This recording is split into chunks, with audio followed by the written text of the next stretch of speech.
د حقیقت غږ چینل درنو لیدونکو سلامونه. وخت مو په خیر. پام وکړئ د نن ورځې یو تازه او عاجل خبر ده.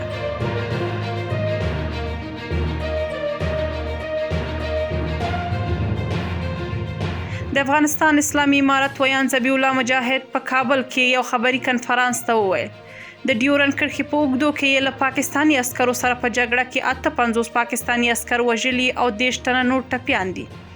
نوموړی همدارنګه ویلي چې په دې جګړه کې یو اندازه مهمات او وسلې هم له پاکستاني لوري نیول شوي دي. تر بشپړ کنټرول لاندې دی. تر ډیره بریده د غیر قانوني کړنو مخه نیول شوې. د افغانستان اسلامي امارت د ملي دفاع وزارت د خپلو شته امکاناتو څخه کار اخلي ترڅو د ټولو پولو او فرضي کرښې اپراتیفي پوښښ لا پیاوړی کړي. په دې وروستیو کې یا د موخې ته د رسېدو لپاره د افغانستان اسلامي امارت د ملي دفاع وزارت یو لړ ځانګړي اقدامات تر کار لاندې نیولي دي. الحمدلله په عمومي توګه د افغانستان امنیتي وضعیت د ډاډ وړ ده. نوموړی ویلي دغه عملیات د سعودي عربستان او قطر په غوښتنه درولي دي. په ورته مهال ذبیح الله مجاهد په لومړي ځل مخامخ د پاکستان نوم واخیست چې داعش ډلې یې په تن ځایونه ورکړي دي.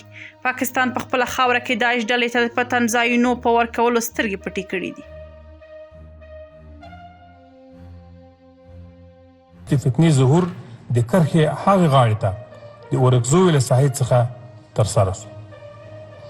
په سر کې د سید خان په نامه یو پاکستانی وګړی قرار درلود او لښکر یې هم د پاکستان د مختلفو صوبو څخه سلګونه وګړي شامل او جوړ شوی و. د اسلامي امارت مجاهدین له یوې خوا له اشغالګرو سره په مبارزه بوخت و او له بلې خوا یې د همدې فتنهګرې ډلې په ضد د خپل اسلامي عقیدې په اساس او د مظلومو افغانانو د نجات لپاره مبارزه او جګړه کوله. اوس یو ځل بیا د پاکستاني ډرون الوتکو د کندهار په سپین بولډک ولسوالۍ کې د طالبانو د نظامي مرکزونو د ویشتلو هڅې کړي دي.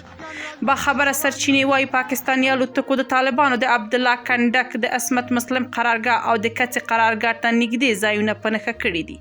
تر اوسه د اوښتو زیانونو په اړه څه نه دي ویل شوي.